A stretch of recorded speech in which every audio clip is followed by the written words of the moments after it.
Hello everybody! I would like to share today with you a new recipe. It is a Greek recipe. I made it some days ago and it was a great success at our place. They are called Kritsinia and I made a variation of them that they have inside carrots, cheese, seeds and oat flake. To begin with, we need to gather the following: 1.5 cups of flour, half cup of oat flakes, 200 grams of peeled and shredded carrots, 100 grams of water, 100 grams of oil. You can use any type of oil you want, but only if you use olive oil. Try to use one that is not very heavy in taste. I use sunflower oil. 150 grams of melting cheese. You can also use vegetarian cheese if this is what you like. Some kind of seeds, chia, flax, sunflower seeds, etc. And as you wish. This part is optional, of course.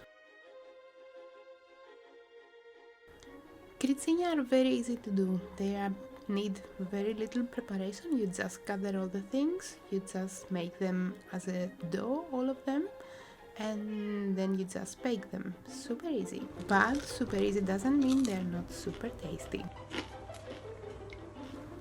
We start adding them in a mixing bowl to prepare a dough as united as possible. I added first the wet ingredients, then went to the carrots, the oats, the flour, and lastly the seeds and the cheese.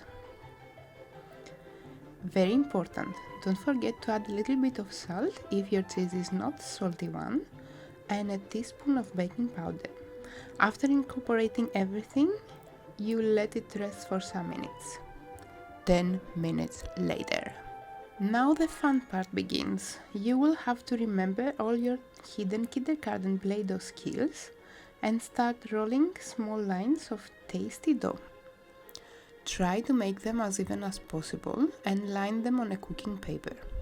They will slightly rise, not too much though, so remember to keep some distance between them. At some point, when you are half ready on your dough, remember to open your oven at 180 degrees. For a more eco-friendly solution, instead of paper, you can use reusable silicone. They are working wonders. We then take our tray with the kritsinia in the oven and let them for 25 to 30 minutes. This depends on how crunchy you want them. As soon as you take them out, they will still be soft, but do not worry. They will get crunchier as time passes. I like them on the bit crunchier side, so I let one of the trays for a bit longer. You can check your results and next time do them less or more crunchier. After they are fully cold, you can enjoy them as they are, their own, or dip them in any type of sauce you fancy. Happy eatings! If you will follow my recipe and do about 28 sticks with the dough that you prepared, you will have about 100 calories for each one of them, 3.7 grams of carbs, 2.8 grams of protein, and 0.35 grams of sugar. Enjoy them and have no guilt.